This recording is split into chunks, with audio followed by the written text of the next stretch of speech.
ಒಂದು ಸ್ಥಾನ ಮಾತ್ರ ಬಾಕಿ ಉಳ್ಕೊಂಡಿದೆ. 19 ಜನ, 33 ಆಗೋಯ್ತು. 33 ಜನರಲ್ಲಿ ಸುಮಾರು 17ರಿಂದ 18 ಮಂದಿ ಸಿದ್ದರಾಮಯ್ಯನವರ ಸಂಪುಟದಲ್ಲಿ ಇದ್ದವರೇ ಆಗಿದ್ದಾರೆ. ಜಾತಿ ಪ್ರಾತಿನಿಧ್ಯವನ್ನ ನೀವು ಈಗಾಗಲೇ ಗಮನಿಸಿದ್ದೀರಿ. ಹೆಚ್ಚಿನ ಜನರಿಗೆ ಸಿಕ್ಕಿದೆ.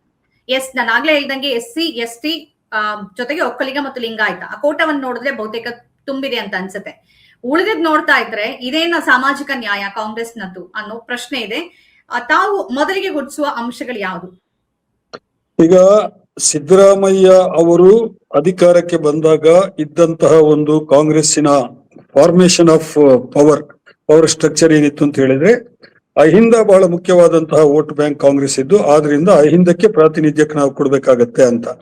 ಅದರ ಜೊತೆಗೆ ಲಿಂಗಾಯತರು, ಒಕ್ಕಲಿಗರು ಮುಂತಾದ ಸಮುದಾಯಗಳ ಇಂಪಾರ್ಟೆಂಟ್ ನಾಯಕರು, ಬಹಳ ಮುಖ್ಯ ನಾಯಕರನ್ನ ಸಂಪುಟದಲ್ಲಿ ಇಟ್ಕೋಬೇಕು ಅನ್ನುವಂಥದ್ದು ಆಗಿತ್ತು. ಸಿದ್ದರಾಮಯ್ಯ ಅವರನ್ನೇ ಬದಲಾಯಿಸುವಂತ ನಿರ್ಧಾರಕ್ಕೆ ಹೈಕಮಾಂಡ್ ಬಂದಾಗ ಬಹಳ ಸಲ ನಮಗನ್ಸುತ್ತೆ ಇದೊಂದು ಹಠಾತ್ ನಿರ್ಧಾರ ಅಂತ. ಸಿದ್ದರಾಮಯ್ಯ ಅವರ ಪಾಲಿಗಂತೂ ಅದು ಹಠಾತ್ ನಿರ್ಧಾರನೇ. ಯಾಕಂದ್ರೆ ಅಷ್ಟು ಕ್ಷಿಪ್ರವಾಗಿ ಆ ಬೆಳವಣಿಗೆ ಆಗುತ್ತೆ ಅಂತ ಹೇಳ್ಬಿಟ್ಟು ಅವರು ಅನ್ಕೊಂಡಿರ್ಲಿಲ್ಲ, ಮತ್ತು ಬೇರೆಯವರು ಕೂಡ ಸಾಮಾನ್ಯವಾಗಿ ಅನ್ಕೊಂಡಿರ್ಲಿಲ್ಲ. ಬದಲಾವಣೆ ಆಗ್ಬೋದು ಅನ್ನೋ ಮಾತು 1 ವರ್ಷದಿಂದ 2 ವರ್ಷದಿಂದ ಕೇಳಿಸ್ತಾನೆ ಇತ್ತದು ಬೇರೆ ವಿಚಾರ. ಆದ್ರೆ ಈಗ ಈ ವಿಸ್ತರಣೆಯನ್ನ ಗಮನಿಸಿದಾಗ, ಒಟ್ಟಾರೆ ಸಂಪುಟದ ಸ್ವರೂಪವನ್ನ ಗಮನಿಸಿದಾಗ, ನೀವು ಆರಂಭದಲ್ಲಿ ಎತ್ತಿದಂತ ಪ್ರಶ್ನೆ ಬಹಳ ಮಹತ್ವದ್ದು ಅಂತ ನನಗೂ ಕೂಡ ಅನಿಸ್ತಾ ಇದೆ.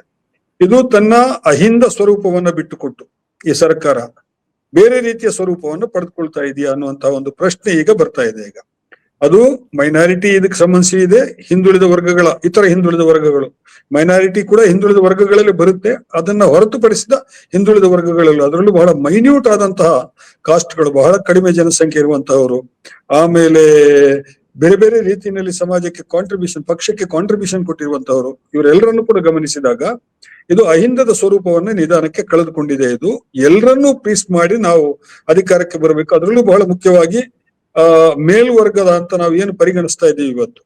ಈಗ ಮೀಸಲಾತಿಯ ಪಟ್ಟಿಯನ್ನ ನೋಡಿದ್ರೆ ಕರ್ನಾಟಕದಲ್ಲಿ ಇವರೆಲ್ಲರೂ ಹಿಂದುಳಿದವರೇ. ಅದರ್ ಬ್ಯಾಕ್ವರ್ಡ್ ಕ್ಲಾಸಸ್ ನಲ್ಲಿ ಲಿಂಗಾಯತರು ಇದ್ದಾರೆ, ಒಕ್ಕಲಿಗರು ಇದ್ದಾರೆ. ಆದ್ರೆ ರಾಜಕೀಯ ಸ್ವರೂಪವನ್ನು ನೋಡಿದಾಗ, ರಾಜಕೀಯದಲ್ಲಿ ಅತ್ಯಂತ ಬಲಶಾಲಿ ಆಗಿರುವಂತಹ ಸಮುದಾಯಗಳು ಯಾವುದು ಅಂತ ನಾವು ಆ ದೃಷ್ಟಿನಲ್ಲಿ ನೋಡಿದಾಗ, ಈ ಸಮುದಾಯವನ್ನ ಓಲೈಸೋದಕ್ಕೆ ಕಾಂಗ್ರೆಸ್ ಸರ್ಕಾರ ಹೊರಟಿದೆ ಅಂತ ಈ ಪಟ್ಟಿಯನ್ನು ನೋಡಿದಾಗ ಅನಿಸ್ತದೆ. ಇನ್ನು ಮೈನಾರಿಟಿ ಬಗ್ಗೆ ನೀವು ಹೇಳಿದಂತ ವಿಷಯ ಬಹಳ ಮುಖ್ಯವಾದದ್ದು. ಅದು ಕೂಡ ಒಂದು ವಿಷಯದಲ್ಲಿ ಕಾಂಗ್ರೆಸ್ ಬಹಳ ಬುದ್ಧಿವಂತಿಕೆ ನಿರ್ಧಾರವನ್ನು ತೆಗೆದುಕೊಂಡಿದೆ. ಅದು ಜಮೀರ್ ಖಾನ್ ಅವರ ವಿಷಯದಲ್ಲಿ. ಜಮೀರ್ ಖಾನ್ ಅವರು ನಿಸ್ಸಂಶಯವಾಗಿಯೂ ಕೂಡ ಕರ್ನಾಟಕದ ಮೈನಾರಿಟಿ ಸಮುದಾಯಕ್ಕೆ ಮತ್ತು ಅಹಿಂದ ವರ್ಗಕ್ಕೆ ಸ್ವಲ್ಪ ಮಟ್ಟಿಗೆ ಅವರು ಬಹಳ ಜನಪ್ರಿಯವಾದಂತಹ ಮತ್ತು ಪ್ರಶ್ನಾತೀತವಾದಂತಹ ನಾಯಕರಾಗಿ ಬೆಳೆದಿದ್ರು. ಅದು ಅವರ ಕೆಲಸದ ಮೂಲಕನೂ ಅವರು ತೋರಿಸ್ಕೊಟ್ಟಿದ್ದಾರೆ, ಆಮೇಲೆ ರಾಜಕೀಯ ಚಟುವಟಿಕೆ ಮೂಲಕನೂ ತೋರಿಸ್ಕೊಟ್ಟಿದ್ದಾರೆ. ಹಾಗಾಗಿ ಅವರಿಗೆ ಸಿಗಲ್ಲ, ಅವ್ರ ವಿರುದ್ಧ ಬಹಳ ಮಂದಿ ಮಾತಾಡ್ತಾ ಇದ್ದಾರೆ. ಅವರ ಬೆನ್ನತ್ತಿ ಸಾಕಷ್ಟು ಮಾಧ್ಯಮಗಳಲ್ಲೂ ಕೂಡ ಬೇರೆ ಬೇರೆ ವಿಚಾರಗಳು ಬರ್ಲಿಕ್ಕೆ ಶುರುವಾಯ್ತು. ಬಹಳ ಮುಖ್ಯವಾಗಿ ದಾವಣಗೆರೆಯ ಉಪಚುನಾವಣೆಯ ವಿಷಯ, ಅದರಲ್ಲಿ ಅವರನ್ನು ಬಲಿ ಹಾಕೋದಕ್ಕೆ ಪ್ರಯತ್ನ ಮಾಡಿದ್ರು. ಲೋಕಾಯುಕ್ತದವರು ಯಾವುದೋ ಒಂದು ಪ್ರಕರಣ ಮತ್ತೆ ಎತ್ಕೊಂಡ್ರು, ಅದು ಮಾಧ್ಯಮಗಳಲ್ಲಿ ಬರ್ಲಿಕ್ಕೆ ಶುರುವಾಯ್ತು. ಅದರ ನಡುವೆ ಇನ್ನೇನು ಕೊನೆ ಕ್ಷಣದಲ್ಲಿ ಪಟ್ಟಿ ಆಗ್ತದೆ ಅನ್ನೋ ಸಂದರ್ಭದಲ್ಲಿ ಅವರ ಇಲಾಖೆಯಲ್ಲಿ ಅವ್ಯವಹಾರಗಳಾಗಿದೆ ಅನ್ನುವಂಥದ್ದು ಒಂದು ಆರೋಪ ಎಲ್ಲ ಬಹಳ ಇದಕ್ಕೆ ಮೇಲ್ಸ್ತರಕ್ಕೆ ಬರ್ಲಿಕ್ಕೆ ಶುರುವಾಯ್ತು. ಇದೆಲ್ಲ ಪ್ರಯತ್ನಗಳ ಹೊರತಾಗಿಯೂ ಕೂಡ ಹೈಕಮಾಂಡ್ ನವರು ಒಂದು ಬುದ್ಧಿವಂತಿಕೆಯ ನಿರ್ಧಾರವನ್ನ ಮತ್ತು ಸರಿಯಾದ ನಿರ್ಧಾರವನ್ನ ತೆಗೆದುಕೊಂಡಿದ್ದಾರೆ ಜಮೀರ್ ಖಾನ್ ಅವರನ್ನು ಉಳಿಸಿಕೊಳ್ಳೋದ್ರ ಮೂಲಕ. ಆದ್ರೆ ಅಪ್ಪೇ ಮಹತ್ವದ ನಾಯಕರಾಗಿ ಮೈಸೂರಿನಲ್ಲಿ ತನ್ವೀರ್ ಸೇಠ್ ಇದ್ರು. ಬಹಳ ಹಿರಿಯ ನಾಯಕ ಅವರು. ಪಕ್ಷಕ್ಕೆ ಅವರ ನಿಷ್ಠೆ ಬಹಳ ದೊಡ್ಡದು. ಅವರ ತಂದೆ ಕೂಡ ಪಕ್ಷಕ್ಕೆ ಬಹಳ ದೊಡ್ಡ ಶಕ್ತಿಯನ್ನು ತುಂಬಿದವರು. ಮತ್ತು ಮೈಸೂರು ಭಾಗದಲ್ಲಿ ಇಬ್ಬರಾದ್ರೂ ಮಂತ್ರಿಗಳು ಇರ್ಬೇಕಲ್ವಾ? ಬರೇ ಒಬ್ರು ಮಂತ್ರಿ ಕೊಟ್ಬಿಟ್ರೆ ನೀವು ಆಗತ್ತ ನೀವು?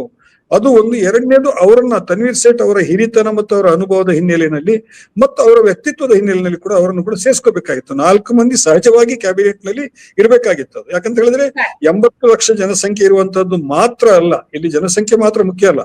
ಬಹಳ ಮಂದಿ ಹೇಳ್ತಾರೆ ಇಲ್ಲ ಆ ಸಮುದಾಯದ ಶಾಸಕರು ಜಾಸ್ತಿ ಇಲ್ಲ, ಬಹಳ ಕಡಿಮೆ ಇದ್ದಾರೆ, 10 ಮಂದಿ ಇದ್ದಾರೆ ಅಂತ ಹೇಳ್ಬಿಟ್ಟು. ಅದಲ್ಲ ಇಲ್ಲಿ ಪ್ರಶ್ನೆ. ನಿಮ್ಮ ವೋಟರ್ಸ್ ಯಾರು? 80 ಲಕ್ಷ ಜನಸಂಖ್ಯೆಯನ್ನು ಹೊಂದಿರುವಂತಹ ಬಹುದೊಡ್ಡ ವೋಟರ್ಸ್, ಅವ್ರದ್ದು 90% ಮತ ಕಾಂಗ್ರೆಸ್ಸಿನ ಇಡುಗಂಟೆ ಅಂತ ಇದುವರೆಗೆ ನಡ್ಕೊಂಡು ಬಂದಿರುವಾಗ ಆ ಸಮುದಾಯವನ್ನ ನೀವು ವಿಶ್ವಾಸಕ್ಕೆ ತೆಗೆದುಕೊಳ್ಳೋದು ಬಹಳ ಮುಖ್ಯ ಆಗಿತ್ತು. ಅದು ಮಾಡೋದ್ರಲ್ಲಿ ತಪ್ಪಿದೆ. ಆಮೇಲೆ ನೀವು ಹೇಳಿದ ಮೊದಲ ಪಾಯಿಂಟ್ ಇದೆಯಲ್ಲ, ಅದನ್ನ ನಾನು ಅಕ್ಷರಶಃ 100% ನಾನು ಒಪ್ತೇನೆ. ನಾನು ಮಹಿಳೆಯರ ದ್ವೇಷಿ ಸರ್ಕಾರ ಇದು. ಒಂದಲ್ಲ, 4 ಮಂದಿ ಮಹಿಳೆಯರಾದ್ರೂ ಇರ್ಬೇಕಾಗಿತ್ತು. ಬಿಡಿ ಅಲ್ಲ ಮಂಜುಳಾದ್ರೆ, ಬಿಡಿ ಅಲ್ಲ. DK ಶಿವಕುಮಾರ್ ಅವರು ಏನು ತಮ್ಮ ರಾಜಕೀಯ ಗುರುಗಳು ಅಂತ ಹೇಳಿ SM ಕೃಷ್ಣ ಅವರ ಹೆಸರನ್ನ ಪದೇ ಹೇಳ್ತಾ ಇದ್ದಾರೆ. ಆ ಮಾದರಿಯನ್ನು ಅನುಸರಿಸಿದೆ. ಆದ್ರೂ ಅಲ್ಲಿ 5 ಮಂದಿ ಇದ್ರು ಅಲ್ಲಿ. ಹೋಗ್ಲಿ 3 ಮಂದಿ ಆದ್ರೂ ಇರ್ಬೇಕಾಗಿತ್ತಲ್ವಾ? ಒಂದು ಏನೂ ಪಾಲಿಲ್ಲ ಅಂತ ಹೇಳಿದ್ರೆ, ಅಂದ್ರೆ ಮಹಿಳೆಯರನ್ನ ಹೊರಗಿಟ್ರು ಕೂಡ ಏನು ತೊಂದರೆ ಇಲ್ಲ, ನಮ್ಮ ರಾಜಕೀಯವನ್ನು ನಾವು ಮಾಡ್ಕೊಂಡ್ ಬರ್ತೀವಿ, 50% ಮತದಾರರು ಮಹಿಳೆಯರಿದ್ರು ಕೂಡ ಅವ್ರು ನಮ್ಗೆ ಓಟ್ ಹಾಕ್ತಾರೆ ಅನ್ನೋ ಒಂದು ನಂಬಿಕೆ ಇದೆ ಅಂತ ಹೇಳಿ ಅನ್ಸುತ್ತೆ ಕಾಂಗ್ರೆಸ್ನವರಿಗೆ. ನಂಬಿಕೆ ಮತ್ತೆ ಟೇಕನ್ ಫಾರ್ ಗ್ರಾಂಟೆಡ್. ಇನ್ನು ರಾಹುಲ್ ಗಾಂಧಿ, ಪ್ರಿಯಾಂಕಾ ಗಾಂಧಿ, ಹರಿಪ್ರಸಾದ್, ಸುರ್ಜೇವಾಲಾ ಮಾತಾಡಿದ್ರೆ ಅಲ್ಲೇ ನೇರವಾಗಿ ಪ್ರಶ್ನೆ ಕೇಳ್ಬೇಕು ಅವ್ರಿಗೆ. ಬಿಜೆಪಿ ಅವ್ರು ಏನೋ ಮಾಡ್ತಾ ಇದಾರೆ, ಅಟ್ಲೀಸ್ಟ್ ಟಿಕೆಟ್ ಕೊಡ್ತಾರೆ, ಅವರು ಗೆಲ್ಸ್ಕೊಂಡ್ ಬರ್ತಾರೆ. ಅವ್ರ ಬಗ್ಗೆ ಮಾತಾಡೋ ನೈತಿಕತೆ ಅಂತೂ ಕಾಂಗ್ರೆಸ್ ಇಲ್ಲ. ಈ ವಿಚಾರದಲ್ಲಿ ಮಾತಾಡ್ತೀನಿ ನಿಮ್ ಜೊತೆಗೆ. ಹೊನ್ನಾಳಿ ಚಂದ್ರಶೇಖರ್ ಅವರೇ, ತಾವು ಇವತ್ತಿನ ಸಂಪುಟದಲ್ಲಿ ಗಮನಿಸಿರುವ ಅಂಶಗಳೇನು? ಒಂದ್ ಕಡೆ ರಾಯಚೂರಲ್ಲಿ 4 ಜನ ಶಾಸಕರು, MLA ಗಳು 4 ಜನ, MLC ಗಳು 4 ಜನ, ಒಬ್ರಿಗೂ ಇಲ್ಲ. ಈ ಕಡೆ ಮಂಡ್ಯಕ್ಕೆ ಬಂದ್ರೆ ಇಬ್ಬಿಬ್ರು ಮಂತ್ರಿಗಳು. ಏನಿದು? ಇದೊಂದು ಸಮತೋಲಿತ ಸಂಪುಟನ? ರಾಯಚೂರು ಇಲ್ಲ, ಕೋಲಾರ ಇಲ್ಲ, ಚಿಕ್ಕಬಳ್ಳಾಪುರ ಇಲ್ಲ. ಕೋಲಾರದಲ್ಲಿ 4 ಜನ ಶಾಸಕರಿದ್ದಾರೆ, ಅಲ್ಲೂ ಸಹ ಯಾರು ಸಚಿವರಿಲ್ಲ. ಅಲ್ಲೂ ಸಹ ಬಲಗೈ ಸಮುದಾಯಕ್ಕೆ ನಮಗೆ ಕೊಡ್ಲಿಲ್ಲ ಅಂತ ಹೇಳಿ ಅಲ್ಲಿ ಶಾಸಕರು ನಾರಾಯಣ ಸ್ವಾಮಿ ಅವರು ಹೇಳಿದ್ದನ್ನು ಕೇಳಿಸ್ಕೊಂಡೆ ನಾನು. ಅಂದ್ರೆ ಅವ್ರಿಗೊಂದು ಕೋಲಾರಕ್ಕೊಂದು ಅವಕಾಶ ಕೊಟ್ಟಿದ್ರೆ ಆ ಸಮುದಾಯಕ್ಕೆ ಒಂದು ಅವಕಾಶ ಕೊಟ್ಟಂತ ಆಗ್ತಿತ್ತು. ಆ ರೀತಿಯ ಬಹಳ ಲೋಪಗಳು ಈ ಬಾರಿಯ ಸಚಿವ ಸಂಪುಟ ವಿಸ್ತರಣೆಯಲ್ಲಿ ಆಗಿದೆ.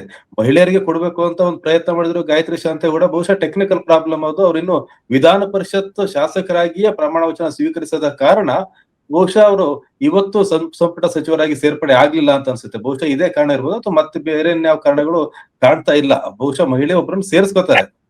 ಮಹಿಳೆಯರಿಗೆ ಅವಕಾಶ ಕಡಿಮೆ ಆಗಿದೆ ಅನ್ನೋ ಕಾರಣಕ್ಕೆ ಬಹುಶಃ ಒಂದ್ ಸ್ಥಾನ ಮಹಿಳೆ ಕೊಟ್ಟು ಬಿಡಬೇಕು. ಒಟ್ಟು 34ರಲ್ಲಿ 1 ಮಹಿಳೆ ಕೊಟ್ಬಿಟ್ಟು ಅವರಿಗೆ ಮಹಿಳಾ ಮತ್ತು ಮಕ್ಕಳ ಕಲ್ಯಾಣ ಕೊಟ್ಬಿಟ್ರೆ ನಮ್ದು ಎಲ್ಲಾ ಮಹಿಳಾ ಸಬಲೀಕರಣ ಮಾಡ್ಬಿಟ್ವಿ ಅಂತನ. ಶಕ್ತಿ ಯೋಜನೆ ಬಸ್ಸಲ್ಲಿ ಓಡಾಡ್ಕೊಂಡಿರಿ, 2,000 ರೂಪಾಯಿ ತಗೊಳ್ಳಿ, 1 ಸಚಿವ ಸ್ಥಾನ ತಗೊಳ್ಳಿ ಅಂತನ ಏನ್ ಅನ್ಕೊಂಡಿದ್ದಾರೆ ಮಹಿಳಾ ಮತದಾರರನ್ನ ಅವರು? ಬಹುಶಃ ಮಹಿಳಾ ಮತದಾರರಿಗೆ ಸಮಾಧಾನ ಮಾಡ್ಲಿಕ್ಕಾಗಿ ಉಮಾಶ್ರೀ ಅವರಿಗೆ ಒಂದು ಜಾಗ ಕೊಟ್ಟಿದ್ದಾರೆ. ಅದ್ ಯಾವ ಸಚಿವ ಸಂಪುಟ ಅಂತ ವಿಧಾನ ಪರಿಷತ್ತಲ್ಲಿ ಅವರು ಉಪಸಭಾಧ್ಯಕ್ಷರಾಗಿರ್ತಾರೆ. ಅವ್ರಿಗೊಂದು ಉಪಸಭಾಪತಿ ಆಗಿರ್ತಾರೆ. ಅವ್ರಿಗೊಂದು ಸ್ಥಾನವನ್ನು ಅವಕಾಶವನ್ನು ಈ ರೀತಿ ಕೊಡ್ಲಿಕ್ಕೆ ಅವರು ಪ್ರಯತ್ನ ಮಾಡಿದ್ದಾರೆ. ಮಹಿಳೆಯರಿಗೆ ಅವಕಾಶ ಸಿಗ್ಬೇಕಾಗಿತ್ತು. ಕನೀಶ್ ಫಾತಿಮಾ ಇದ್ರು.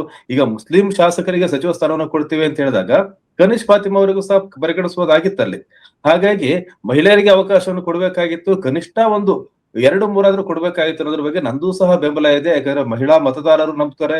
ಎಲ್ಲಾ ರಾಜಕೀಯ ಪಕ್ಷಗಳು ಸಹ ಮಹಿಳಾ ಮತದಾರರನ್ನು ಓಲೈಸಕ್ಕೆ ಪ್ರಯತ್ನ ಮಾಡ್ತಾರೆ. ಇವ್ರು ಶಕ್ತಿ ಯೋಜನೆ ತಂದಿದ್ದು ಸಹ ಮಹಿಳಾ ಮತದಾರ ನಮ್ ಜೊತೆ ಇರಬೇಕು ಅನ್ನೋ ಕಾರಣಕ್ಕೇನೆ. ಅಂತ ಸಂದರ್ಭದಲ್ಲಿ ಸಚಿವ ಸಂಪುಟದಲ್ಲಿ ಸ್ಥಾನವನ್ನು ಕೊಡಲ್ಲ ಅಂತಂದ್ರೆ ಯಾವ ರೀತಿ ಪ್ರಾತಿನಿಧ್ಯ ಕೊಡ್ತಾರೆ ಅಂತಕ್ಕಂತ ಪ್ರಶ್ನೆ ಸಹಜವಾಗಿ ಇಲ್ಲಿ ಬರುತ್ತೆ. ಹಾಗಾಗಿ ಇಲ್ಲೊಂದು ಸರ್ಕಸ್ ಮಾಡಿದ್ದಾರೆ. ಹಳಬರು ಇದ್ದಾರೆ, ಮತ್ತೆ ಕೆಲವು ಹೊಸ ಶಾಸಕರಿಗೂ ಕೊಟ್ಟಿದ್ದಾರೆ. ರಘುಮೂರ್ತಿ ಆಗಿರ್ಬೋದು, ಬಹಳ ಜನ ಹೊಸ ಶಾಸಕರು ಸಹ ಇದ್ದಾರೆ. ಆ ರೀತಿ ಒಂದು ಪ್ರಯತ್ನವನ್ನ ಮಾಡಿದ್ದಾರೆ. ಬಟ್ ಅವ್ರ ಸಾಮರ್ಥ್ಯ ಏನು ಹೇಗೆ ಅಂತ ಹೇಳಿ ನಮಗೆ ಗೊತ್ತಾಗ್ತಾ ಇಲ್ಲ ಹೊಸ ಶಾಸಕರದ್ದು. ಆದ್ರೆ ಚಂದ್ರಶೇಖರ್ ಒಂದಲ್ಲಿ ಟೆಕ್ನಿಕಲ್ ಪಾಯಿಂಟ್ ಇರ್ಲಿಕ್ಕಿಲ್ಲ ಅಂತ ಹೇಳಿ ಅನಿಸ್ತದೆ ನನಗೆ. ಅದು ಈಗ ಮಹಿಳೆಯರಲ್ಲಿ ತೊಂದರೆ ಬಂದಾಗ ಹಿಂದೆ ಯಡಿಯೂರಪ್ಪ ಅವರಿದ್ದಾಗ ಮುಮ್ತಾಜ್ ಅಲಿ ಖಾನ್ ಅವರು ಅವರೇನು ಮೆಂಬರ್ ಆಗಿರ್ಲಿಲ್ಲ ಅಲ್ವಾ? ಅವರನ್ನ ಮೆಂಬರ್ ಮಾಡಿ ಆಮೇಲೆ ಸಚಿವ ಸಂಪುಟಕ್ಕೆ ತಗೊಂಡ್ರು. ಆ ತರದ್ದು ಮಾಡಿದ್ದಾರೆ. ಹಾಗಾಗಿ ಅಲ್ಲಿ ಪ್ರಮಾಣ ವಚನದ ಪ್ರಶ್ನೆ ಬಂದಿರ್ಲಿಕ್ಕಿಲ್ಲ. ಕೊನೆ ಕ್ಷಣದಲ್ಲಿ ಏನೋ ಆ ಕುರುಬ ಸಮುದಾಯದಿಂದ ಯಾರಿಗೆ ಪ್ರಾತಿನಿಧ್ಯ ಕೊಡಬೇಕು ಅನ್ನೋದಕ್ಕೆ ಸಂಬಂಧಿಸಿ ಭಿನ್ನಮತ ಉಂಟಾಗಿದೆ. ಆ ಕಾರಣಕ್ಕಾಗಿ ಅದು ಕೊನೆ ಕ್ಷಣದಲ್ಲಿ ತಡೆ ಹಿಡಿದಿದ್ದಾರೆ ಅನ್ನುವಂಥದ್ದು. ಈಗ 2 ಹೆಸರುಗಳು, ಮಲ್ಲಿಕಾರ್ಜುನ ಅವ್ರದ್ದು ಹೆಸರು ಇರ್ಲಿಲ್ಲ ನಮ್ಗೆಲ್ಲ ಗೊತ್ತಿರೋ ಹಾಗೆ. ಅದು ಬಹಳ ಬೆಳಿಗ್ಗೆಯಿಂದ ಏನು ಬಂತು, ಅದು ಬಹಳ ಅಧಿಕೃತವಾದಂತ ಸುದ್ದಿ ಆಗಿತ್ತು. ಕೊನೆ ಕ್ಷಣದಲ್ಲಿ ಬದಲಾವಣೆ ಆಯ್ತು. ಅದು ಅಂದ್ರೆ ಯಾವ ಒತ್ತಡ ಅಲ್ಲಿ ಕೆಲಸ ಮಾಡಿದೆ ಅನ್ನುವಂಥದ್ದು ಅದು ಕೂಡ ಗಮನಿಸಬೇಕಾಗಿದೆ. ಹೌದು, ಶಾಸಕರಾಗದಿದ್ರು ಸಹ ಸಚಿವರನ್ನಾಗಿ ಮಾಡ್ಬೋದು. ಅದು ಮುಮ್ತಾಜ್ ಅಲಿ ಖಾನ್ ಇನ್ನು ಬಹಳಷ್ಟು ಉದಾಹರಣೆಗಳಿದೆ. ಹಾಗಾಗಿ ಆ ರೀತಿಯಲ್ಲಿ ಕನ್ಸಿಡರ್ ಮಾಡಬಹುದಾಗಿತ್ತು ಅವರಿಗೆ ಅನ್ನೋದು ಸಹ ಒಂದು ಒಳ್ಳೆ ಪಾಯಿಂಟ್ ಸರ್. Thank you. ಇನ್ನು ಹಾಗಾಗಿ ಮಹಿಳೆಯರ ವಿರುದ್ಧ ಧೋರಣೆನೇ ಆಗಿದೆ ಅದು. ಮಹಿಳೆಯರ ವಿರೋಧಿ ಧೋರಣೆನೇ ಆಗಿದೆ ಅದು. ಒಬ್ರು ಬೇಡ, ಪರವಾಗಿಲ್ಲ, ಏನ್ ತೊಂದರೆ ಇಲ್ಲ, ನಡೀತದೆ ಅನ್ನುವಂಥದ್ದು. ಕಂಪ್ಲೀಟ್ ಮಾಡಿ ಮಾತಾಡಿ ಚಂದ್ರಶೇಖರ್. ಎಸ್ ಮಲ್ಲಿಕಾರ್ಜುನ್ ಹೆಂಗ್ ಹೆಸರು ಬಂತು ಅನ್ನೋದೇ ಆಶ್ಚರ್ಯ ನನಗೆ. ನೀವು ಲಿಂಗಾಯತ ಸಮುದಾಯಕ್ಕೆ ಸಾಕಷ್ಟು ಅವಕಾಶವನ್ನು ಕೊಟ್ಟಾಗಿದೆ, ಮತ್ತು ದಾವಣಗೆರೆಯಲ್ಲಿ ಸಹ ಆಗ್ಲೇ ಒಬ್ಬರಿಗೆ ಸಚಿವರನ್ನಾಗಿ ಮಾಡಿದ್ದಾರೆ. ಇನ್ನೊಬ್ಬ ಸಚಿವರು ದಾವಣಗೆರೆ ಕ್ಷೇತ್ರಕ್ಕೆ ಬೇಕು ಅಂತಂದ್ರೆ ಎಸ್ ಮಲ್ಲಿಕಾರ್ಜುನ್ ಅವರ ಹೆಸರನ್ನ ಇವರು ಬದಿಗಿಡ್ಲಿಕ್ಕೆ ಆಗ್ಲೇ ಇಲ್ವಾ ಈ ಸರ್ಕಾರಕ್ಕೆ? ಎಂತಹ ಪ್ರಭಾವ ಕೆಲಸ ಮಾಡಿರ್ಬೋದು ಎಸ್ ಮಲ್ಲಿಕಾರ್ಜುನ್ ಅವರನ್ನ ಸಚಿವರನ್ನ ತೆಗೆದುಕೊಳ್ಳಿಕ್ಕೆ. ಮತ್ತೆ ಅವರ ಸಾಧನೆಯ ಪಟ್ಟಿಗಳನ್ನು ನೋಡಿದ್ರೆ ತುಂಬಾ ಯಶಸ್ವಿ ಶಾಸಕರು ಅಂತ ಹೇಳಿ ಅವ್ರು ಯಾವಾಗ್ಲೂ ಹೆಸರು ಮಾಡಿದವರಲ್ಲ, ಮಾಡ್ಲಿ ಕೆಲಸಗಳನ್ನ. ಆದ್ರೆ ಆ ರೀತಿ ತುಂಬಾ ಹೆಸರು ಮಾಡದಂತ ಸಚಿವರು ಅಲ್ಲ. ಆ ಸಾಧನೆ ಪಟ್ಟಿಯನ್ನು ನೋಡಿದ್ರೆ ಆ ಕಾರಣಕ್ಕಾದ್ರೂ ಕರೆಕ್ಟ್. ಇವ್ರ ಕ್ರೈಟೀರಿಯಾ ಏನಿದೆ? ಈಗ ಮಧು ಬಂಗಾರಪ್ಪನ್ ತಗೊಂಡಿದ್ದಾರೆ, ಸುಮಾರು ಜನ ವಾಪಸ್ ಬಂದಿದ್ದಾರೆ. ಒಟ್ಟು 17ರಿಂದ 18 ಮಂದಿ. ಮೊದ್ಲಂತೂ ಇಬ್ಬರನ್ನ ಬಿಟ್ಟು ಮತ್ತೆಲ್ಲರೂ ಕೂಡ ಹೊಸಬ್ರೆ ಹಳಬ್ರೆ ಆಗಿದ್ರು. ಈಗಲೂ ಹಾಗೆ 6-7 ಜನ ಹೊಸಬ್ರೆ ಹಳಬ್ರೆ ಬಂದಿದ್ದಾರೆ. ಅಂದ್ರೆ ಇವ್ರ ಕ್ರೈಟೀರಿಯಾ ಏನು? ಹಿಂದೆ ಅವ್ರಿಗೆ ಸಂಪುಟದಲ್ಲಿ ಸ್ಥಾನ ಕೊಡದೇ ಇರೋದಕ್ಕೆ ಅವರು ಸರಿಯಾಗಿ ಕೆಲಸ ಮಾಡ್ಲಿಲ್ಲ ಅನ್ನೋದು ಕಾರಣ ಬೇಕು ಅಂತ ದಿನೇಶ್ ಗುಂಡೂರಾವ್ ಕೇಳ್ತಿರೋ ಸರಿಯಾಗಿದೆ. ಸ್ವಲ್ಪ ಜನ ತಗೊಂಡು ನಮ್ಮನ್ನ ಯಾಕೆ ಕೈ ಬಿಟ್ರಿ, ಕಾರಣ ಕೊಡಿ, ನಾವು ಪಕ್ಷ ವಿರೋಧಿ ಚಟುವಟಿಕೆ ಮಾಡಿದ್ವಾ, ಏನ್ ಮಾಡಿದ್ವಿ ಅಂತ. ನಿಜವಾಗ್ಲು ಸಚಿವರಾಗಿ ಅವ್ರು ತಗೋಬೇಕು ಮತ್ತೆ ಅಂತ ಅಂದ್ರೆ ಅವ್ರು ಚೆನ್ನಾಗಿ ಕೆಲಸ ಮಾಡಿದಾರೆ ಅಂತ ಅರ್ಥ ಆಗುತ್ತೆ, ಕೈ ಬಿಟ್ಟಿದ್ದಾರೆ ಅಂತಂದ್ರೆ ಕೆಲಸ ಮಾಡಿಲ್ಲ ಅನ್ನೋದೇ ನೇರವಾದ ವಾಚ್ಯವಾದ ಅರ್ಥ ಇಲ್ಲಿ ಬರುತ್ತೆ ಅಂತ. ಜನನು ಸಹ ಹಾಗೆ ಯೋಚನೆ ಮಾಡ್ತಾರೆ, ಅದು ಸಹ ಹಾಗೆ ಚರ್ಚೆ ಮಾಡ್ತಾರೆ. ಇದಕ್ಕೆ ಕಾರಣ ಕೊಡ್ಬೇಕಾಗುತ್ತೆ ಯಾಕೆ ಅವ್ರು ಕೈ ಬಿಟ್ರು ಅಂತ ಹೇಳಿ. ಬಸವರಾಜ ರಾಯರೆಡ್ಡಿ ಅವರು ಮೊದಲ ಸಂದರ್ಭದಲ್ಲಿ ಸಂಪುಟಕ್ಕೆ ಸಿದ್ದರಾಮಯ್ಯ ಅವರ ಸಂಪುಟದಲ್ಲಿ ತಗೊಳಕ್ ಆಗ್ಲಿಲ್ಲ ಅನ್ನೋ ಕಾರಣಕ್ಕಾಗಿ ಎಷ್ಟು ದೊಡ್ಡ ಹಂಗಾಮ ನಡೆದೋಯ್ತು ಆ ಸಂದರ್ಭದಲ್ಲಿ ಅಂತಂದ್ರೆ ಇನ್ನೇನು ಬೇರೆ ಆಗ್ಬಿಡುತ್ತೆ ಅನ್ನೋ ತರ ಅವ್ರು ಸಮಾಧಾನ ಮಾಡೋದೇ ಕಷ್ಟ ಆಗಿತ್ತು. ಈ ರೀತಿ ಬಹಳ ಕೇಳಿದವರು ಅಥವಾ ಇನ್ನೇನು ಸಿಡ್ದು ಹೋಗ್ತಾರೆ ಅಂತ ಅನ್ನೋರು ಅವ್ರು ಸಮಾಧಾನ ಮಾಡೋಕ್ಕಾಗಿನೇ ಸಚಿವ ಸ್ಥಾನವನ್ನು ಕೊಡೋದಾದ್ರೆ ನೀವು ಏನ್ ಯೋಚನೆ ಮಾಡ್ತೀರಿ? ಬೇರೆ ಬೇರೆ ಕೆಲಸಗಳಿದೆ, ಮುಂಬರುವ ಚುನಾವಣೆ ಇದೆ, ಯಾವ ರೀತಿಯ ಮುಖವನ್ನು ಇಟ್ಕೊಂಡು ಹೋಗ್ತೀರಿ ಅನ್ನೋ ಪ್ರಶ್ನೆಯನ್ನ ಈ ಕಾಂಗ್ರೆಸ್ ಸರ್ಕಾರಕ್ಕೆ ಕೇಳಲೇಬೇಕಾಗಿದೆ. ಓಕೆ, ಹನೀಫ್ ಅವರೇ, ಹಿಂದೆ ಅಂದ್ರೆ ಸ್ವಲ್ಪ ದಿನದ ಕೆಳಗೆ ಮುಸ್ಲಿಂ ಸಮುದಾಯ ರಾಜಕೀಯ ಪಕ್ಷಗಳನ್ನ ಹೊರಗಿಟ್ಟು ಒಂದು ಸಮಾವೇಶ ಮಾಡಿದ್ರಲ್ಲ, ಅದ್ರ ಎಫೆಕ್ಟ್ ಇಲ್ಲಿ ಕಾಣಿಸುತ್ತೆ. ಇಲ್ಲ ಅಂತಂದ್ರೆ 2 ಸ್ಥಾನನೂ ಸಿಕ್ತಿತ್ತು ಅಂತ ನನಗೇನು ಅನ್ಸೋದಿಲ್ಲ. ಅದ್ರ ಜೊತೆ ನಾನು ಈಗಾಗ್ಲೇ ಹೇಳ್ದಂಗೆ ಅಹಿಂದ ಅನ್ನುವ ಅಲ್ಲಿನ ಅಲ್ಪಸಂಖ್ಯಾತರನ್ನ ಬಿಟ್ಟು ಇತರೆ ಹಿಂದುಳಿದ ವರ್ಗಗಳು ಅಂತ ನೋಡಿದ್ರೆ ಅವರು ಒಂದು ಅಂಬ್ರೆಲಾ ಕೆಳಗೆ ಬರದೇ ಇರೋದು ಮತ್ತು ಬಿಡಿಬಿಡಿಯಾಗಿ ಚದ್ರಿರೋದು ಅವ್ರಿಗೆ ದೊಡ್ಡ ಮಟ್ಟದಲ್ಲಿ ಅನ್ಯಾಯ ಆಗಿದೆ, ಮಹಿಳೆಯರಿಗೆ ಮತ್ತು OBCಗಳಿಗೆ ಅಂತ ಅನ್ಸತ್ತೆ. ನಾನು ಈ ಪಟ್ಟಿ ನೋಡ್ತಾ ಇದ್ರೆ ಹೆಚ್ಚಿನ ಸಂಖ್ಯೆ ಇರೋದೇ ಅವ್ರದ್ದು, 5 ಜನ ಬಂದಿದ್ದಾರೆ. ಹೆಚ್ಚಿನ ಸಂಖ್ಯೆ ಮಹಿಳಾ ಮತದಾರರಿದ್ದಾರೆ, ಒಬ್ರು ಇಲ್ಲ. ಇಷ್ಟು ದೊಡ್ಡ ಅನ್ಯಾಯ ಹೆಂಗ್ ಸಾಧ್ಯ? ಇದಕ್ಕೆ ಏನ್ ಕಾರಣ ಅನ್ಸುತ್ತೆ ನಿಮ್ಗೆ? ಹಿಂದುಳಿದ ವರ್ಗಗಳಿಗೆ ಸಂಬಂಧಿಸಿ ಇತ್ತೀಚೆಗಿನ ದಿನಗಳಲ್ಲಿ ಕರ್ನಾಟಕದ ಕಾಂಗ್ರೆಸ್ ಸರ್ಕಾರದ ಒಂದು ನೀತಿ ಏನಿದೆ, ಸರ್ಕಾರದ ನೀತಿ ನಾನು ಹೇಳ್ತಾ ಇದ್ದೀನಿ. ಪಕ್ಷದಲ್ಲಿ ಈಗ BK ಹರಿಪ್ರಸಾದ್ ಅವರನ್ನ KPCC ಅಧ್ಯಕ್ಷರನ್ನಾಗಿ ಮಾಡಿದ್ದಾರೆ. ಅಲ್ಲಿ ಒಂದು ಇದನ್ನ ಕೊಟ್ಟಿದ್ದಾರೆ, ದೊಡ್ಡ ಪ್ರಾತಿನಿಧ್ಯವನ್ನು ಕೊಟ್ಟಿದ್ದಾರೆ. ಆದ್ರೆ ನೀವು ಸರ್ಕಾರದ ನಿರ್ಧಾರಗಳನ್ನ ಸಂಬಂಧಿಸಿ ನೀವು ಗಮನಿಸಿ. ಇವತ್ತು ಈಗ ಹಿಂದುಳಿದ ವರ್ಗಗಳ ಆಯೋಗ ಮೊನ್ನೆ ಇವರು ಮಧುಸೂದನ್ ನಾಯ್ಕ ಅವರು ಕೊಟ್ಟರು ಸರ್ಕಾರಕ್ಕೆ, ಸಿದ್ದರಾಮಯ್ಯ ಅವರು ಮುಖ್ಯಮಂತ್ರಿ ಆಗಿದ್ದ ಕೊನೆ ಹಂತದಲ್ಲಿ ಕೊಟ್ಟರು. ಆ ಆಯೋಗದ ಒಂದು ವರದಿಗೆ ಸಂಬಂಧಿಸಿ ಅದಕ್ಕಿಂತ ಹಿಂದೆ ಬಹಳ ಮಂದಿ ಕೋರ್ಟ್ಗೆ ಹೋದಾಗ ಅಲ್ಲಿ ಕೋರ್ಟ್ ನಲ್ಲಿ ಒಂದು ಡೈರೆಕ್ಷನ್ ಬಂತು, ಹೈಕೋರ್ಟ್ ನಲ್ಲಿ. ಏನಂತ ಹೇಳಿದ್ರೆ, ನಿಮ್ಮ ವರದಿ ಇದೆಯಲ್ಲ, ವರದಿಯನ್ನ ಕೊಡಬಾರದು ಅಂತ ವಾದ ಮಾಡಿ ಬಹಳ ಮಂದಿ ಕೋರ್ಟಿಗೆ ಹೋಗಿದ್ದಾರೆ. ಹಿಂದುಳಿದ ವರ್ಗಗಳ ಕಾಂತರಾಜು ಆಯೋಗದ ಸರ್ವೇನೇ ಸರಿ ಇಲ್ಲ, ಯಾವುದೂ ಸರಿ ಇಲ್ಲ, ಅದರಿಂದ ಅದನ್ನ ಪೂರ್ತಿಯಾಗಿ ತಿರಸ್ಕರಿಸಿ ಅದನ್ನ ಆಮೇಲೆ ಹೊಸದಾಗಿ ಸಮೀಕ್ಷೆಯನ್ನ ಮಾಡಿ ಅನ್ನುವಂಥದ್ದು ವಾದ ಇತ್ತು ಅಲ್ಲಿ ಹೈಕೋರ್ಟ್ ನಲ್ಲಿ. ಅದನ್ನೇ ಮಂಡಿಸಿದ್ದವರು, ಎಲ್ಲರನ್ನು ಒಳಗೊಂಡಿಲ್ಲ, ಮೇಲ್ಜಾತಿಯವರಿಗೆಲ್ಲ ಅನ್ಯಾಯ ಆಗಿದೆ ಅನ್ನುವಂಥದ್ದೆಲ್ಲ ಬಹಳ ಮಂದಿ ಹೋದವರು ಹೇಳಿದ್ದು ಅದನ್ನೇ. ಆ ಅರ್ಜಿ ವಿಚಾರಣೆ ನಡೆದಾಗ ಹೈಕೋರ್ಟ್ ಒಂದು ಆದೇಶವನ್ನ ಕೊಡ್ತು, ಏನು ಅಂತ ಹೇಳಿದ್ರೆ, ಇಲ್ಲ ಈ ಅರ್ಜಿಯ ಇದನ್ನ ಮಾನ್ಯ ಮಾಡ್ಲಿಕ್ಕೆ ಆಗೋದಿಲ್ಲ, ಹಿಂದುಳಿದ ವರ್ಗಗಳ ಆಯೋಗ ಅದರ ಕೆಲಸ ಏನ್ ಮಾಡಿದ್ರೆ ಅದು ಮಾಡ್ಬೇಕಾಗತ್ತೆ ಅದು. ಆದ್ರೆ ಒಂದು ಅಲ್ಲಿ ಪಾಯಿಂಟ್ ಹೇಳ್ತು ಹೈಕೋರ್ಟ್, ಏನು ಅಂತ ಹೇಳಿದ್ರೆ, ಈ ಡಾಟಾಸ್ ಇದೆಯಲ್ಲ, ಏನು ಡಾಟಾಸ್ ಎಲ್ಲ ಇದು ಆಯೋಗಗಳು ಕಲೆಕ್ಟ್ ಮಾಡಿದೆ, ಕಾಂತರಾಜು ಆಯೋಗ ಇರ್ಬೋದು, ಅನಂತರ ಜಯಪ್ರಕಾಶ್ ಹೆಗಡೆ ಆಯೋಗ ಇರ್ಬೋದು, ಅಥವಾ ಮಧುಸೂದನ್ ಅವರ ನೇತೃತ್ವದ ಈಗಿನ ಆಯೋಗ ಇರ್ಬೋದು, ಇವರೆಲ್ಲ ಸಮೀಕ್ಷೆ ಮಾಡಿ ಕಲೆಕ್ಟ್ ಮಾಡಿರುವಂತಹ ಡಾಟಾ ಇದೆಯಲ್ಲ, ಈ ಡಾಟಾವನ್ನ ಅಧಿಕೃತ ದಾಖಲೆಯಾಗಿ ನೀವು ಸರ್ಕಾರಕ್ಕೆ ಕೊಡುವ ಅಗತ್ಯ ಇಲ್ಲ, ಕೊಡಬಾರದು ಅನ್ನುವಂತ ಒಂದು ಸೂಚನೆಯನ್ನು ಕೊಟ್ಟಿದೆ. ಈ ಸೂಚನೆಯ ವಿರುದ್ಧ ರಾಜ್ಯ ಸರ್ಕಾರ ಹೈಕೋರ್ಟ್ ನಲ್ಲಿ ವಾದ ಮಾಡಿ ಅದರ ವಿರುದ್ಧ, ಯಾಕಂದ್ರೆ ಸರ್ಕಾರದ ನಿರ್ಧಾರ ಅದು, ನಾವು ಈ ತರ ಹಿಂದುಳಿದ ವರ್ಗದ ಆಯೋಗವನ್ನು ಮಾಡಿ ಲಕ್ಷಾಂತರ ಕೋಟ್ಯಾಂತರ ರೂಪಾಯಿ ಖರ್ಚು ಮಾಡಿ ಒಂದು ಸಮೀಕ್ಷೆ ಮಾಡಿ, ಅದು ಅತ್ಯಂತ ವೈಜ್ಞಾನಿಕವಾದ ಸಮೀಕ್ಷೆ ಆಗಿತ್ತು ಕಾಂತರಾಜು ಆಯೋಗ ಮಾಡಿರೋದು. ಸೊ ಅದನ್ನು ಸಮರ್ಥಿಸಿಕೊಳ್ಳೋದಕ್ಕೆ ಸರ್ಕಾರ ಸಿದ್ಧ ಇಲ್ಲ.